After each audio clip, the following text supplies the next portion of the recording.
Digital Transformation: Survive and Thrive in an Era of Mass Extinction. Thomas M. Siebel. With a career spanning 4 decades in technology, legendary Silicon Valley entrepreneur Thomas Siebel has been at the forefront of several major innovation cycles and has seen many billion-dollar corporations go out of business after failing to adapt to new technologies. In Digital Transformation, he claims that we are currently in the middle of one such era of mass corporate extinction and diversification, which is powered by 4 emerging technologies: cloud computing, big data, artificial intelligence, and the Internet of Things. Get ready to find out more about all of them. Punctuated equilibrium. In 1859, Charles Darwin proposed that natural selection was the main force driving speciation and evolution. In his explanation, organisms morph gradually from one species into another via accumulation and enhancement of their fittest traits. Our planet's fossil record, however, doesn't support this claim, showing quite contrariwise an absence of continuity between different life forms. Darwin believed the gaps to be the result of an incomplete fossil record. In 1972, paleontologists Niles Eldredge and Stephen Jay Gould published a landmark paper in which they successfully reinterpreted the punctuated fossil record as a signal rather than a void. In Gould and Eldredge's theory of punctuated equilibria, evolution and speciation didn't happen gradually, but rather in a series of bursts of evolutionary change, separated from each other by periods of evolutionary stability. During these periods, species stayed in equilibrium for hundreds of thousands of years, changing very little in the grand scheme of things. But then, some environmental disruption, such as a meteor hitting the Earth and causing an ice age, would instigate mass extinction of the dominant species and create rapid diversification of the most adaptive ones, practically reinventing life on Earth. In Siebel's opinion, Gould and Eldredge's theory of punctuated equilibria explains the modern economy much better than Darwin's evolutionary model does. The gradual and flat rate of change implied by the well-known Moore's law, which states that the number of transistors on an integrated circuit doubles every 2 years at half the cost, doesn't take into consideration the so-called Schumpeter's scale of creative destruction, which is the real driving force of progress. Put simply, companies, just like species, don't evolve and diversify gradually, but in bursts, triggered by revolutionary inventions. Unfortunately, the price of being unable to adapt to these transformational technological shifts is never monetary, but existential. Digital transformation. Just like environmental cataclysmic events are responsible for the cyclic nature of species, inception, diversification, extinction, repeat, revolutionary technological improvements are responsible for the rapid rise of startups and the swift downfall of industrial giants. The corporate graveyard is littered with once great companies that failed to change, comments Siebel. Take, for example, video rental chain Blockbuster. At its peak in 2004, the company employed more than 80,000 people in more than 9,000 stores, earned $5.9 billion in revenue, and boasted a $5 billion market capitalization. It was around this time that Blockbuster refused to buy a small online streaming service called Netflix for $50 million. Just a few years later, broadband and fiber optic networks revolutionized the way internet worked, and, by 2010, Blockbuster had to file for insolvency. In the span of just 6 years, the company went from dominating the video business to bankruptcy. Meanwhile, Netflix evolved to become the largest entertainment company by market capitalization in the world. Blockbuster, of course, isn't the exception, but the rule. Just think of what happened to Borders after Amazon arrived on the scene, or to Yahoo after Google Incorporated. It's needless to add any more names to the list. Stats show that since 2000, 52% of the Fortune 500 companies have either been acquired, merged, or gone out of business. It seems that the bursts of technological change in the corporate world are just as harsh as nature's environmental triggers. You either adapt to them or perish. Currently, claims Siebel, we are in the middle of one such revolutionary change. He calls it the digital transformation and claims that it is driven by 4 powerful disruptive technologies: cloud computing, big data, artificial intelligence, AI, and the Internet of Things, IoT. Companies that harness these technologies and transform into vibrant, dynamic digital enterprises will thrive, he warns. Those that do not will become irrelevant and cease to exist. So, let's delve a bit deeper into each. Cloud computing. In the simplest terms possible, cloud computing entails the storing and accessing of data and programs over the internet, as opposed to your hard drive. In the time of Blockbuster, we could only watch movies we had bought or rented. Now, cloud-based streaming media services like Netflix and Amazon Prime allow us to watch thousands of movies they have bought or rented for only a fraction of the price. Why wouldn't they? Thanks to the Elastic Cloud, called that way because of its ability to rapidly and dynamically expand and contract to satisfy compute and storage resource needs. Storage costs have dropped by a whopping 98% over the past decade. According to Siebel, 5 core features of cloud computing make it essential to digital transformation. 1. Infinite capacity.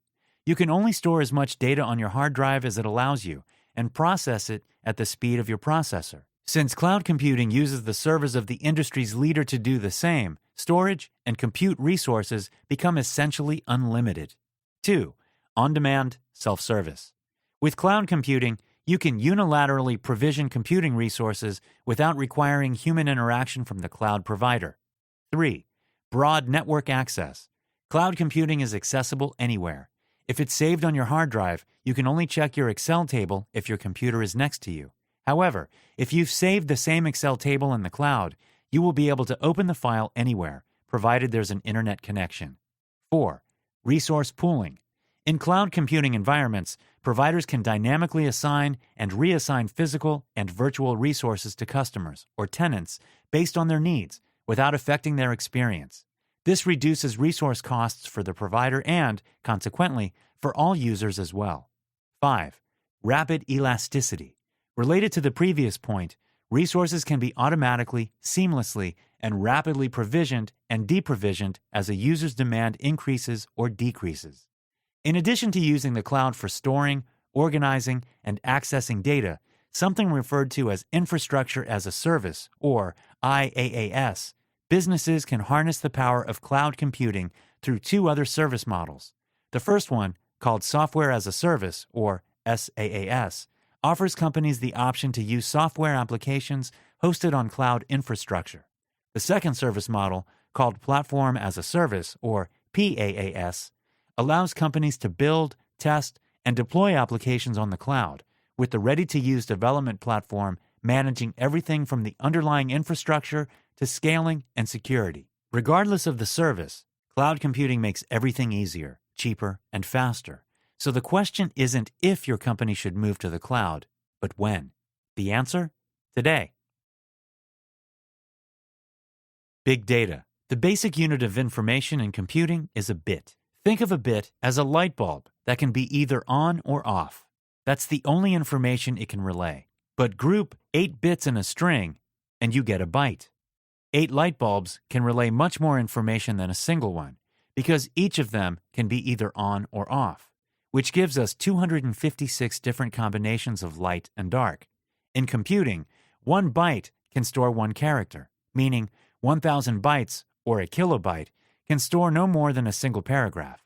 Just 50 years ago, that was already considered a lot. Just for illustration, the 1972 Intel 8000 processor was an 8-bit processor, and the world's first floppy disk, released the same year, had a storage capacity of about 80 kilobytes, about 2 pages of text. But for a while now, we've stopped dealing with kilobytes. We've stopped dealing with megabytes and gigabytes as well, which contain 1 million and 1 billion bytes, respectively. Your computer's hard drive probably has a storage capacity that can be measured easily in terabytes. To understand how much is that, just take into consideration the fact that all the information contained in the U.S. Library of Congress is on the order of 15 terabytes. But Amazon, Google, Microsoft, and Facebook don't store terabytes of data. It is presumed they collectively house an exabyte of data, which contains 1 quintillion bytes. Now, that's big data. Thanks to cheap computing and even cheaper cloud storage, those internet giants have been able to collect mind-bogglingly massive amounts of data in the space of a single decade. The best part isn't the amount, but what it allows them to do, analyzing a complete data set, as opposed to analyzing a sample, provides an organization with better prediction models. That's why incumbent organizations, such as the aforementioned Big Four, have a serious competitive advantage over startups. However, unless startups start using similar technologies, they will never be able to bridge the gap. Moreover, big data lays the foundation for the broad adoption and application of AI, which is where both humanity and our summary are heading next. The AI Renaissance. The term artificial intelligence, or AI for short, dates back to 1955, when a young Dartmouth math professor named John McCarthy coined it as a way to describe an emerging field. The following year, McCarthy organized a 6-week workshop at his alma mater, which is today considered the founding event of AI as a field of research. Over the following decade and a half, in the words of Siebel, the AI buzz set the world aflame, and dramatic predictions flooded popular culture. However, by the mid-1970s, mainly as a result of many funding agencies losing interest in supporting AI research, the field became, ironically, a thing of the past. With 1 or 2 short breaks, the long winter of AI lasted until the very beginning of the third millennium, when 3 major forces propelled AI to the forefront of international competition. 1. The rapid improvement of computational power. 2. The advent of big data. And 3. The advancement of machine learning. Put simply, thanks to broadband internet and cloud computing, companies such as Google and Amazon acquired access to data from millions of users.